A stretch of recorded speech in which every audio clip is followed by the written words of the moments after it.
سب سے پہلا گھر جو لوگوں کی عبادت کرنے کے لیے مقرر کیا گیا تھا وہی ہے جو مکے میں ہے، بابرکت اور جہان والوں کے لیے موجب ہدایت۔ اس میں کھلی ہوئی نشانیاں ہیں، جن میں سے ایک ابراہیم کے کھڑے ہونے کی جگہ ہے۔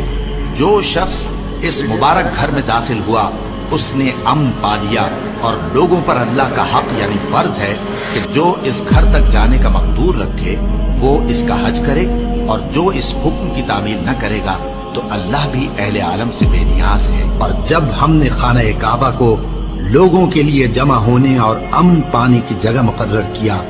اور حکم دیا کہ جس مقام پر ابراہیم کھڑے ہوتے تھے اس کو نماز کی جگہ بنا لو، اور ابراہیم اور اسماعیل کو حکم بھیجا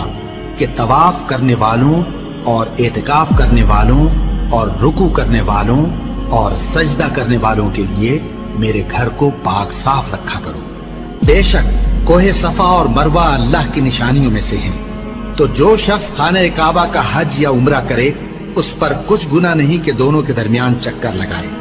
بلکہ یہ ایک نیک کام ہے، اور جو کوئی نیک کام کرے تو اللہ قدردان ہے، دانا ہے۔ اور اللہ کی خوشنودی کے لیے حج اور عمرے کو پورا کرو، اور اگر راستے میں روک لیے جاؤ تو جیسی قربانی میسر ہو کر دو، اور جب تک قربانی اپنے مقام پر نہ پہنچ جائے سر نہ منڈاؤ۔ اور اگر کوئی تم میں بیمار ہو یا اس کے سر میں کسی طرح کی تکلیف ہو تو اگر وہ سر منڈا لے تو اس کے بدلے روزے رکھے یا صدقہ دے یا قربانی کرے۔ پھر جب تکلیف دور ہو کر تم مطمئن ہو جاؤ تو جو تم میں حج کے وقت تک عمرے سے فائدہ اٹھانا چاہے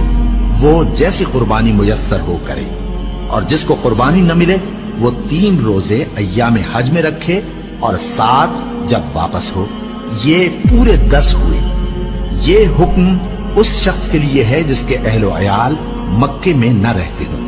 اور اللہ سے ڈرتے رہو اور جان رکھو کہ اللہ سخت عذاب دینے والا ہے۔ حج کے مہینے معین ہیں جو معلوم ہیں، تو جو شخص ان مہینوں میں حج کی نیت کر لے تو حج کے دنوں میں نہ عورتوں سے اختلاط کرے، نہ کوئی برا کام کرے اور نہ کسی سے جھگڑے، اور جو نیک کام تم کرو گے وہ اللہ کو معلوم ہو جائے گا۔ اور زاد راہ یعنی رستے کا خرچ ساتھ لے جاؤ، کیونکہ بہترین زاد راہ پرہیزگاری ہے۔ اور اے اہل عقل مجھی سے ڈرتے رہو، اس کا تمہیں کچھ گناہ نہیں کہ حج کے دنوں میں بذریعہ تجارت اپنے پروردگار سے روزی طلب کرو۔ اور جب عرفات سے واپس ہونے لگو تو مشعر حرام یعنی مزدلفہ میں اللہ کا ذکر کرو، اور اس طرح ذکر کرو جس طرح اس نے تم کو سکھایا، اور اس سے پیشتر تم لوگ ان طریقوں سے محض ناواقف تھے۔ پھر جہاں سے اور لوگ واپس ہوں وہیں سے تم بھی واپس ہو، اور اللہ سے بخشش مانگو، بے شک اللہ بخشنے والا ہے، رحمت کرنے والا ہے۔ پھر جب حج کے تمام ارکان پورے کر چکو تو مینا میں اللہ کو یاد کرو جس طرح اپنے باپ دادا کو یاد کیا کرتے تھے، بلکہ اس سے بھی زیادہ۔